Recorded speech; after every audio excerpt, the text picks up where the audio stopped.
ॐ अज्ञानतिमिरान्धस्य ज्ञानाञ्जनशलाकया चक्षुरुन्मीलितं येन तस्मै श्रीगुरुवे नमः।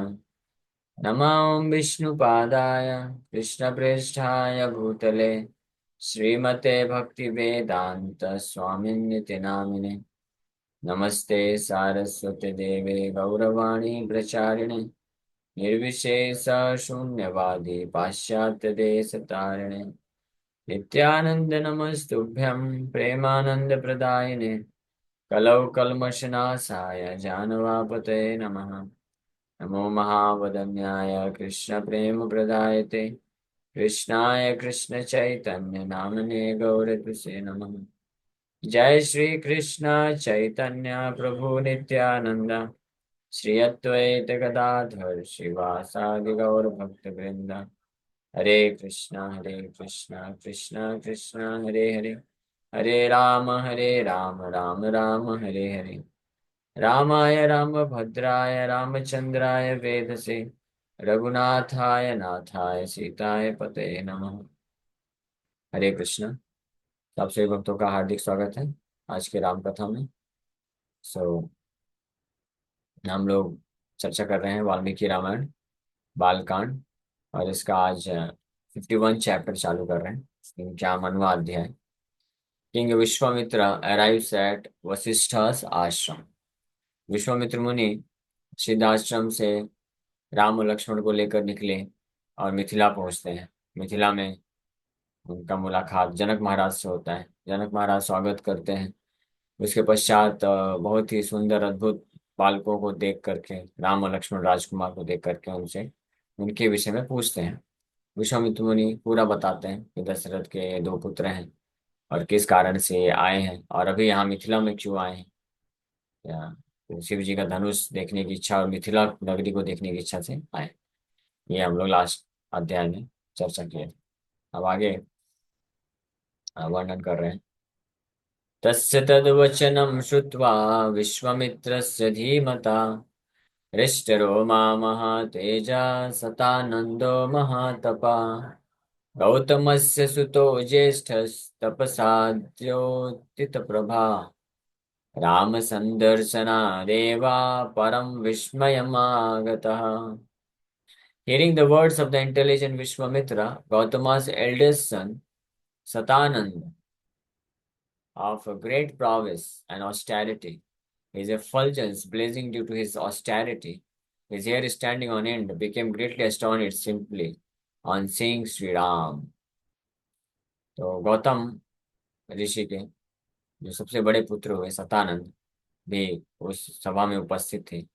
विश्वामित्र मुनि के द्वारा जब वर्णन किया गया भगवान राम लक्ष्मण कैसे दशरथ के जो पुत्र हैं वो आए अयोध्या से और सिद्धाश्रम में जो राक्षसों का अटैक उनसे मुक्त किए, फिर फाइनली जब मिथिला में प्रवेश करते हैं तो अहल्या का उद्धार करते हैं।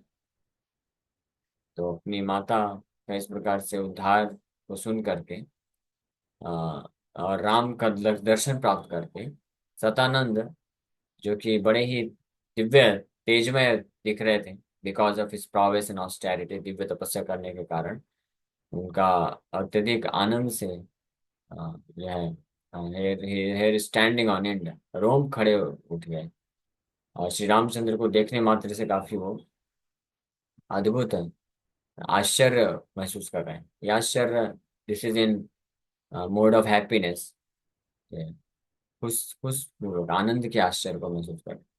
Since it is essential to know the glories of the bona fide spiritual master, the author presents the life of Vishwamitra in 15 chapters, beginning with this chapter. अब यहाँ से विश्वामित्र मुनि का इतिहास प्रकट होगा। वाल्मीकि ऋषि विश्वामित्र मुनि का इतिहास का वर्णन करेंगे अगले 15 अध्याय में। So Satanand became astonished upon seeing Lord Rama, for he thought, "Oh, how glorious is Sri Ram! Because of him, my mother has become perfect." तो सतानंद यहाँ पे बड़े ही आनंदित हो जाते हैं भगवान रामचंद्र को देख करके कि भगवान राम कितने महान हैं कि उनके कारण मेरी माँ वापस से शाप से मुक्त हो गई और परफेक्ट बन गई।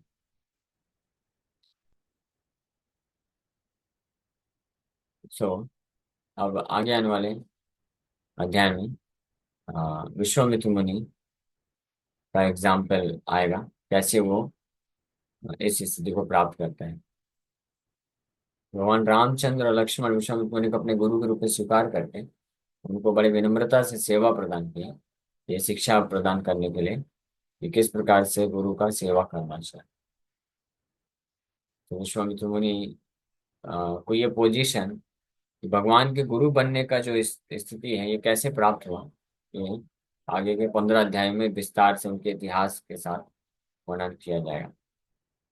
So regarding acceptance of one of his spiritual master serving him submissively, Srila Prabhupada writes, the path of spiritual realization is undoubtedly difficult. आध्यात्मिक गुरु को स्वीकार करना और उनका सेवा करना, इसका क्या महत्व है, इस महत्व को स्थापित करने के लिए भगवान खुद अपने जीवन में आध्यात्मिक गुरु स्वीकार करते हैं और उनका बड़ी विनम्रता के साथ सेवा करते हैं। तो इसका क्या महत्व है, प्रभुपाद जी भी लिखते हैं, आध्यात्मिक साक्षात्कार का जो मार्ग है वो निश्चित रूप में बहुत ही डिफिकल्ट है, इतना आसान है साक्षात्कार का मार्ग। आध्यात्मिक ज्ञान प्राप्त करना ही अपने आप में बहुत डिफिकल्ट है, इतना आसान नहीं। उसके लिए भी एक आचार्य का आश्रय लेना पड़ता है, बोनाफाइड आचार्य, बोनाफाइड स्पिरिचुअल मास्टर, प्रामाणिक आध्यात्मिक गुरु से सुनकर ही कोई आध्यात्मिक ज्ञान प्राप्त कर सकता है। लेकिन जो रियलाइजेशन होता है, आध्यात्मिक साक्षात्कार, जो ज्ञान प्राप्त किया है, उस ज्ञान का साक्षात्कार प्राप्त करने के लिए फिर एक और स्टेप आगे बढ़ना होता है। साक्षात्कार प्राप्त करना मतलब कि ज्ञान में, आध्यात्मिक ज्ञान में जो बातें बताई गई हैं उसको अपने जीवन में उतार पाना पूरी तरीके से, उसको रियलाइजेशन होता है। तो ये निश्चित रूप में बहुत ही difficult task. So the Lord therefore advises us to approach a bona fide spiritual master in the line of disciplic succession from the Lord himself. इसलिए भगवान हमको ये एडवाइस देते हैं, गीता में भगवान बोलते भी, तद्विद्धि प्रणिपातेन परिप्रश्नेन सेवया देक्ष्यन्ति ते ज्ञानम ज्ञानिनस्तत्त्वदर्शिनः।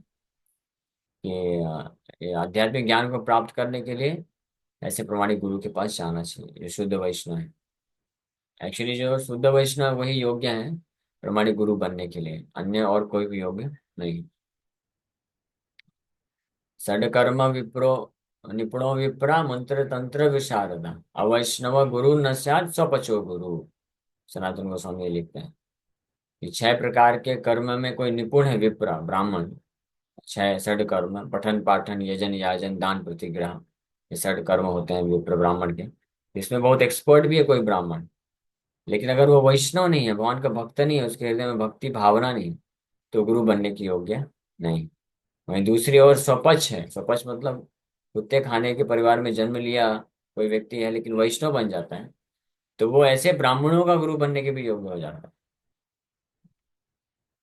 तो इसलिए बोनाफाइड स्पिरिचुअल मास्टर को अप्रोच करना चाहिए। No one can be a bona fide spiritual master without following this principle of discipline succession. भगवान के जो गुरु शिष्य परंपरा है उसको पालन किए बिना कोई प्रामाणिक गुरु नहीं बन सकता है। So the Lord is the original spiritual master, and a person in the disciplic succession can convey the message of the Lord as it is to his disciple. No one can be spiritually realized by manufacturing his own process, as is the fashion of the foolish pretenders. भगवान ही वास्तव में असली गुरु हैं, original गुरु हैं। हाँ, कृष्णम वंदे जगत गुरु। इसलिए ऐसा भक्त जो भगवान को एज इट इज प्रस्तुत करता है, वही उनके बिहाफ में गुरु बनने के योग्य होता है। कोई अपने से खुद आध्यात्मिक जीवन में आध्यात्मिक साक्षात्कार को प्राप्त करने के लिए कोई अपने मन से कोई चीजें नहीं मैन्युफैक्चर कर सकता, बना नहीं सकता है, जैसा कि कुछ लोग करते हैं यहाँ संसार में। भगवान की जो शिक्षा है उसी को जो रिपीट करता है एज इट इज यथारूप, वही गुरु होता है। ये भागवत में भी वर्णन किया गया है, धर्मम तो साक्षात भगवत प्रणीतम, the path of religion is directly initiated by the Lord, therefore mental speculation or dry arguments cannot help lead one to the right path। जो भगवान, जो धर्म के सिद्धांत हैं वो डायरेक्ट भगवान के द्वारा दिए जाते हैं, इसलिए अपने खुद के मनगढ़ंत और तर्क वितर्क से कोई व्यक्ति सही मार्ग को पता नहीं कर सकता। और वहीं दूसरी ओर, nor independent study of books of knowledge can one progress in spiritual life. One has to approach a bona fide spiritual master to receive the knowledge. Such a spiritual master should be accepted in full surrender And one should serve the spiritual master like a menial servant without false prestige. और ना ही कोई व्यक्ति जो आध्यात्मिक ज्ञान की पुस्तकें हैं, जैसे भगवत गीता है, भागवत है, जो भगवान से ही आई हैं, इनको स्वतंत्र रूप में पढ़ के भी आध्यात्मिक मार्ग में नहीं बढ़ सकता है। एक तो है कि अपने खुद के मन से कोई रास्ता बना करके आध्यात्मिक मार्ग में नहीं बढ़ सकता है, और ना ही भगवान के द्वारा जो ग्रंथ दिए गए हैं उनमें जो रास्ते बताए गए हैं उसको स्वतंत्र रूप से पढ़ के पालन करने से भी कोई आध्यात्मिक मार्ग में नहीं बढ़ सकता है। व्यक्ति को एक ऐसे प्रमाणिक गुरु को के पास जाना चाहिए, ज्ञान प्राप्त करना चाहिए, और उनको ऐसे प्रमाणिक गुरु को फुल सरेंडर, पूर्ण समर्पण के साथ स्वीकार करना चाहिए, और उन ऐसे प्रमाणिक गुरु का सेवा करना चाहिए तुच्छ दास बन करके, बिना अहंकार के। तब जो है आध्यात्मिक ज्ञान हृदय में प्रकाशित होता है, otherwise it's just a waste of time. One who can not surrender to the spiritual authorities, spiritual master, so he cannot actually, he is not qualified even to talk with one of our spiritual master. ये injunction है, वैदिक injunction है कि जो वैष्णव होते हैं, जो गुरु की भूमिका निभाते हैं, so they are fully independent, they reserve the right not to talk to anyone and everyone. हर किसी से बात करने के लिए वो अपना अधिकार को रिजर्व कर सकते, they can choose. Why? Because कारण है, अगर कोई ऐसा व्यक्ति है जो फुली सरेंडर नहीं कर रहा है, तो फिर बात करने का कोई मतलब नहीं है, क्योंकि उसको जो स्पिरिचुअल प्रिंसिपल्स बताए जाएंगे he will not be able to accept it. उसको स्वीकार ही नहीं कर पाएगा, उसको पालन नहीं करेगा, या स्वीकार किया तो पालन नहीं कर पाएगा, if he is not surrendered. अगर समर्पण की भावना नहीं होगी तो या तो वो आर्ग्यूमेंट करेगा, स्पिरिचुअल प्रिंसिपल्स को एक्सेप्ट नहीं कर पाएगा, और ये अगर एक्सेप्ट कर भी लेता है कि yes Krishna is the supreme personality of God है, और हमको कृष्ण को पूर्ण समर्पण करना चाहिए, कृष्ण के प्रति आसक्ति रखनी चाहिए, भौतिक आसक्ति को त्याग देना चाहिए, पहली बात तो कई लोग इसको एक्सेप्ट नहीं कर पाएंगे। सो दे आर ऑल्सो, उनसे भी समय व्यर्थ गंवाने का अर्थ नहीं बनता है, उनको भी उनसे भी बातचीत नहीं करना चाहिए, अननेसेसरी टाइम वेस्ट। या अगर एक्सेप्ट करता है but he is unable to follow, तो ऐसे लोग के साथ भी फिर समय व्यर्थ को नहीं गंवाना चाहिए। सो इसलिए इंजंक्शन है, वैदिक इंजंक्शन है कि spiritual master should be accepted in full surrender. Full surrender का मतलब होता है कि whatever he says as per the shastra, शास्त्र के अनुसार, शास्त्र की शिक्षा प्रमाण के साथ, रेफरेंस के साथ अगर कोई प्रमाणिक शिक्षा देता है तो फिर उसको एज इट इज स्वीकार करना चाहिए, और उसको पूरी तरह से पालन करने के लिए तैयार होना चाहिए। And then the disciple should menially serve him, बिना मिथ्या अहंकार के उसको सेवा करना चाहिए, शिष्य को गुरु के। सेवा का मतलब है कि जो आदेश दिया जाए या जो सेवा दिया जाए उसको करना चाहिए, तब वो वास्तव में वो शिष्य कहलाता है, डिसाइपल कहलाता है। And then he is into spiritual life, otherwise he is not into spiritual life. Spiritual life he is hovering over on to spiritual life. That means, इसका मतलब होता है कि एक तो होता है कि कोई आध्यात्मिक मार्ग में है, यानी चल रहा है। कौन चल रहा है? जो आध्यात्मिक गुरु को पूर्ण समर्पण से स्वीकार करते हैं और फिर उनका सेवा करते हैं। सेवा मतलब वो जो आदेश देते हैं उसको पालन करते हैं, अपने मनमाने तरीके से जीवन यापन करते हैं, तो वो आध्यात्मिक मार्ग में है। They are in to the spiritual life, वो आध्यात्मिक मार्ग में है। अदरवाइज वो बस ऊपर ऊपर से ऐसा लगता है, प्रतीत होता है कि आध्यात्मिक है, but they are not actually spiritual. ऐसा ऐसा होता है कई बार। कुछ लोग बस as a matter of fashion they accept some spiritual master, initiation भी ले लेते। In ISKCON also it happens, ISKCON में भी ये होता है कई बार। तो कुछ लोग शुरू में कनेक्टेड तो रहते हैं, दीक्षा भी ले लेते हैं, but as a matter of fashion, fashion के लिए बस। और उनको कोई केयर नहीं है कि क्या इंस्ट्रक्शन दिया जा रहा है, क्या बोला जा रहा है, उसको पालन करना नहीं करना है, सेवा करना चाहिए नहीं करना चाहिए, कोई केयर नहीं करते हैं। तो वो एक्चुअली में इनिशिएशन हुआ नहीं। तो इसलिए it is understood that lord Ramachandra, lord Lakshman serve the sage Vishwamitra to teach the world how one should submissively serve special master like a menial servant. इसलिए भगवान रामचंद्र और लक्ष्मण यहाँ पे विश्वामित्र मुनि को गुरु बना करके बड़े ही विनम्रता के भाव से सेवा करते हैं।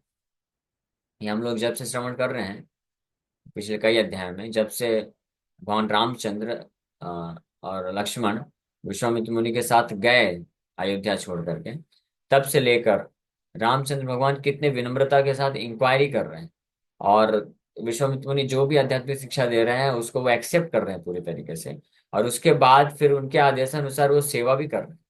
मीनियली, मीनियली का मतलब होता है अपने आप को तुच्छ दास मान करके सेवा करना चाहिए। मीनियल सर्वेंट का मतलब होता है that he can not argue और and he can not reject the instructions. आदेश को वो या तो आर्ग्यूमेंट भी नहीं कर सकते और रिजेक्ट भी नहीं कर सकते। That is the meaning of being a menial servant. अपने तरीके से मैनिपुलेट नहीं कर सकते, क्योंकि हम इतना करेंगे इतना नहीं करेंगे। No, that means you have not yet reach the platform of becoming a disciple or surrendering. That means one has not yet come into the spiritual path. So ये शिक्षा भगवान खुद दे रहे हैं। हालांकि परम भगवान है, वो जगत गुरु है, बट अपने शुद्ध भक्त को एक गुरु के रूप में स्वीकार करके आदर्श मार्ग तैयार करते हैं कि किस प्रकार से गुरु का सेवा करना चाहिए। गीता में वहां ये बोले भी। सो सतो निशन्नो संप्रेक्ष्य सुखासिनो नृपात्मजौ सतानंद मुनि श्रेष्ठम विश्वामित्रम मथा ब्रवीत। तो सतानंद विश्वामित्र मुनि के द्वारा जब सुने भगवान रामचंद्र की कृपा जो उनके माँ के ऊपर, अहल्या के ऊपर की गई, बड़े रोमांचित हो गए, खुश हो गए, आनंदित हो गए ऐसे भगवान रामचंद्र की महानता के बारे में सुन करके, उनका दर्शन करके। फिर तत्पश्चात Satanand, and seeing the princess comfortably seated, the sage Satanand spoke the following words to the foremost of sages Vishwamitra। इस प्रकार से भगवान राम और लक्ष्मण को बड़े ही सुखपूर्वक बैठा देख करके सतानंद आ, जो है विश्वामित्र मुनि को इस प्रकार के वचन बोलते हैं।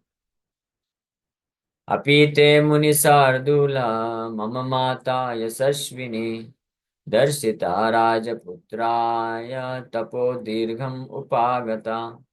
O tiger among sages, have you shown my illustrious mother, who has performed austerities for very long time, to the king's son? So, astonished upon hearing about Lord Rama's mercy upon his mother, Satanand once again asked about those events. For a very long time, Ahalya had performed austerities, lying on ashes, and so on. From this, it is clear that the sage Valmiki does not speak of her becoming a stone. Uh, so, Satanand पूछते हैं, वापस से सुनना चाहते हैं वो कथा को कि कैसे रामचंद्र भगवान अहल्या का उद्धार किए। तो पूछ रहे हैं कि क्या आपने मेरी माँ को दिखाया इन राजपुत्रों को, राम और लक्ष्मण को। तो उसमें फिर वो हिस्ट्री वापस वो रिपीट करेंगे, बताएंगे कैसे उनकी माता, ये जो श्राप मिला था, दंड मिला था, वास्तव में पनिशमेंट दिए थे गौतम ऋषि, तो पनिशमेंट वास्तव में उनके लिए तपस्या का कार्य की, और उस तपस्या के बल पे वो जो उनसे पाप हुआ था वो उससे उनको छुटकारा मिल गया। और साथ ही साथ में भगवान रामचंद्र का पूजा करने से, सेवा करने से वो पूर्ण रूप से शुद्ध हो गई कि वापस से गौतम ऋषि की जो है पत्नी के रूप में स्थित हो पाए वो। तो यहाँ पे जब हमने लास्ट चैप्टर में पढ़ा था, तो अहल्या जो है, she was lying on ashes, invisible to others, और वो कुछ खा नहीं सकती थी, पी नहीं सकती थी, केवल सांस ले सकती थी। ऐसी स्थिति में ये उनकी उनकी ये पनिशमेंट उनको मिला था। बट ऐसा वाल्मीकि रामायण में कहीं वर्णन नहीं है कि उनको पत्थर बना दिया गया था। तो ये यहाँ पे एक चीज यहाँ बताया जा रहा है कि पत्थर नहीं बनी थी वो। She was just lying on ashes. Ashes मतलब जो राख होकर वहां पे लेटी रही। वो कुछ खा पी नहीं सकती थी और किसी व्यक्ति को दिखती भी नहीं थी। जस्ट लाइक घोस्ट, घोस्ट बोल सकते हैं, but not active like ghost. She was simply lying on their. वो कुछ कर नहीं सकती थी। तो ऐसे हजारों वर्षों तक उनको ये कष्ट सहन करना पड़ा। ये तपस्या की तरह हुआ। फिर फाइनली रामचंद्र भगवान जब आते हैं, तो रामचंद्र भगवान देख पाते हैं, विश्वामित्र मुनि राम लक्ष्मण देख पाते हैं, और वो भी देखते ही तुरंत रामचंद्र भगवान को पूजा करते हैं, सेवा करते हैं, और वो उससे फिर वो इस कर्ज, इस पनिशमेंट से मुक्त हो जाते हैं, और वापस अगेन सी बिकम्स विजिबल। तो इस सदानंद इस प्रकार से बोल रहे हैं। अपि राम महातेजो मम माता यशस्विनी वन्यर उपाहरत पूजां पूजारे सर्व Dehinam. O sage of great prowess, did my famous mother worship Rama, who is fit to be worshipped by all embodied souls with forest items? पूछ रहे हैं कि कैसे विश्वामित्र मुनि तो पूछ रहे हैं कि मेरी माता ने क्या भगवान रामचंद्र का पूजा किया, और किया तो किस प्रकार के जंगलों के आर्टिकल्स के द्वारा पूजा किया। तो ऐसे भगवान रामचंद्र का क्या उन्होंने पूजा किया जो कि हर किसी के द्वारा पूजा प्राप्त करने के लिए योग्य है। वन्य रूपारतत पूजा पूजा रहे सर्वदेहिना, अपि रामे महातेजो मम माता यशस्वनी। वन्य रूपारतत पूजा पूजा रहे सर्वदेहिना, भगवान पूजा अर्हे means he is quite fit to be worshipped सर्वदेहिना बाय ऑल इम्बॉडीड सोल्स, यानी देवताओं को, देवता को, बिकॉज वो भी देही नाम है, शरीर है। देही नाम मतलब जिनके पास ये भौतिक शरीर होता है। तो पूरे भौतिक ब्रह्मांड में हर किसी के द्वारा पूजा प्राप्त करने के योग्य भगवान रामचंद्र को उन्होंने पूजा किया, क्या किस प्रकार से किया, डिटेल में जानना चाह रहे हैं, because he is so happy to know about this. इतने खुश हैं ये जान करके कि उनकी माता अभी इस श्राप से या दंड से मुक्त हो चुकी हैं और वापस से अपने ओरिजिनल फॉर्म को प्राप्त कर चुकी हैं भगवान राम की कृपा से। इसलिए वो इस बात- तो forest item refers to forest products such as roots and fruits. It can be concluded on the basis of this verse that Ahalya had formerly lived on such forest products. The expression Rama is fit to be worshipped by all embodied souls indicates his supremacy. Rama is completely supreme. So he is supreme personality of Godhead. He is fit to accept worship from everyone. Okay. इस शिक्षा से फिर विराम करते हैं। Thank you very much. Hare Krishna Krishna Krishna Hare Hare, Hare Ram Ram Ram. Yes, किसी का कोई प्रश्न है? हरे कृष्ण। प्रणाम प्रभु जी। प्रभु जी, हरे अगर कृष्ण। किसी कारणवश अगर हम सेवा नहीं कर पाते हैं तो अपराध लगता है। किसका सेवा नहीं कर पाते हैं? अपने भगवान के अगर कोई मुझे सेवा मिला मंदिर में, अगर किसी कारणवश नहीं कर पाए तो अपराध लगता है। नहीं, अगर सेवा आपको दिया गया कुछ, तो आप अगर नहीं कर पा रहे हैं तो आपको कम्युनिकेट कर देना चाहिए, बता देना चाहिए कि हम ये नहीं कर पाएंगे, हमारी ऐसी परिस्थिति है, या हम इतना कर पाएंगे, इतना नहीं कर सकते हैं, तो वो अपराध नहीं है। लेकिन अगर आपने सेवा ले लिया और बोल दिया सामने वाले को हाँ प्रभु जी आप निश्चिंत रहिए हम कर देंगे, और जब समय आया पूछा हो गया सेवा, नहीं प्रभु जी वो तो नहीं कर पाए क्योंकि हम ऐसे ऐसी जगह फंस गए, तो वो अपराध हो जाएगा। क्योंकि कम्युनिकेट भी नहीं किया ना, फिर सेवा रुक जाता है, इसलिए वो दिक्कत हो जाता है। जैसे कुकिंग का सेवा होता है, आज ही हो गया ये चीज। एक डिवोटी थे, उनका कुकिंग सेवा था, तो दोपहर का राजभोग के लिए, तो वो कुछ कारण से नहीं आ पाए, और उन्होंने क्या किया बस मैसेज डाल दिया जो इंचार्ज हैं, वो मैसेज कई बार चेक नहीं होता है ना, एसएमएस डाला था उसमें चेक नहीं होता है, तो फिर बेचारे परेशान हो गया, अकेले उनको किसी तरह से मैनेज करना पड़ा। तो वही चीज़ वो बोले कि अगर नहीं कर सकते हैं तो फोन करके एक बार बताना तो चाहिए था, बता देना चाहिए था कि प्रोजी आज नहीं हो पाएगा मेरे से, ये तकलीफ है, तो फिर तुरंत इमीडिएट अरेंजमेंट कर लेते हैं। तो इसलिए हमको जब सेवा मिले तो ये हमेशा ध्यान रखिए कि सेवा हम कर पा रहे हैं, नहीं कर पा रहे हैं, थोड़ा कर पा रहे हैं, ज्यादा कर पा रहे हैं, वो ठीक है, एक अलग मैटर, उसमें अपराध का दिक्कत नहीं होता है। लेकिन आपको कम्युनिकेट करना चाहिए, इन्फॉर्मेशन हमेशा बताना चाहिए, ताकि सेवा नहीं रुकना चाहिए। अगर हम कारण बन जाते हैं किसी सेवा के रुकने का, तो फिर अपराध लगता है। लेकिन अगर हम नहीं कर पा रहे हैं, हमने इन्फॉर्म कर दिया, फिर कोई दूसरा भक्त अरेंज हो गया, तो ठीक है, फिर अपराध नहीं लगता है। क्लियर है? जी प्रभु जी, हरे कृष्ण। प्रणाम। ओके, हरे कृष्ण। और कोई हरे कृष्ण प्रश्न? ब्रो। हरे कृष्ण। और कोई कुछ बोलना चाहते हैं, पूछना चाहते हैं? हरे कृष्ण प्रभु जी, दंडवत प्रणाम। हरे कृष्ण। हाँ, ये अहल्या जी थी, वो त्रेता युग के थे। हाँ, त्रेता युग का ही कथा है।